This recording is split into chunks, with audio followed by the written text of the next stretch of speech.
যে কোনো পরিস্থিতিতে অন্তর্বর্তী সরকারকে সমর্থন করার অঙ্গীকার করেছেন সেনাপ্রধান জেনারেল ওয়াকারুজ্জামান।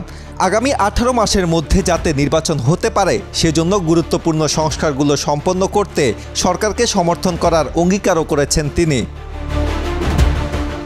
গতকাল সোমবার ব্রিটিশ বার্তা সংস্থা রয়টার্সকে দেওয়া এক সাক্ষাৎকারে তিনি এই কথা বলেন। ছাত্র জনতার অভ্যুত্থানের মুখে 5 আগস্ট পদত্যাগ করে সাবেক প্রধানমন্ত্রী শেখ হাসিনা ভারতে চলে যান। পরে অন্তর্বর্তী সরকার গঠিত হয়।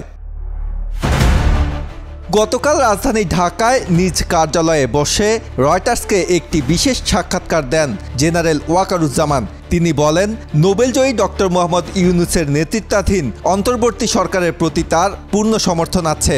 ডক্টর ইউনূস প্রসঙ্গে জেনারেল ওয়াকারুজ্জামান বলেন, আমি তার পাশে থাকব যাই হোক না কেন, যাতে তিনি তার মিশন সম্পন্ন করতে পারেন। তিনি বলেন, 1 থেকে 1.5 বছরের মধ্যে গণতন্ত্রে উত্তরণ ঘটানো উচিত। তবে তিনি ধৈর্য ধরার প্রয়োজনীয়তার উপরও জোর দেন।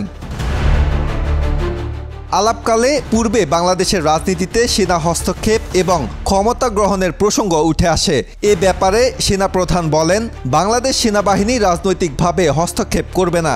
আমি এমন কিছু করব না যা আমার বাহিনীর জন্য ক্ষতিকর হয়। আমি একজন পেশাদার সৈনিক। আমি আমার সেনাবাহিনীকে পেশাদার রাখতে চাই।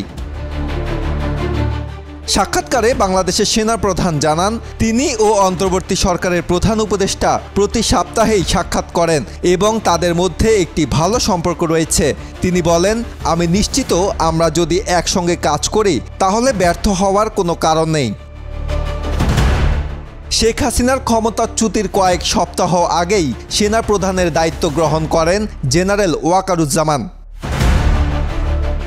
আজহারুল ইসলাম, বাংলাদেশ প্রতিদিন।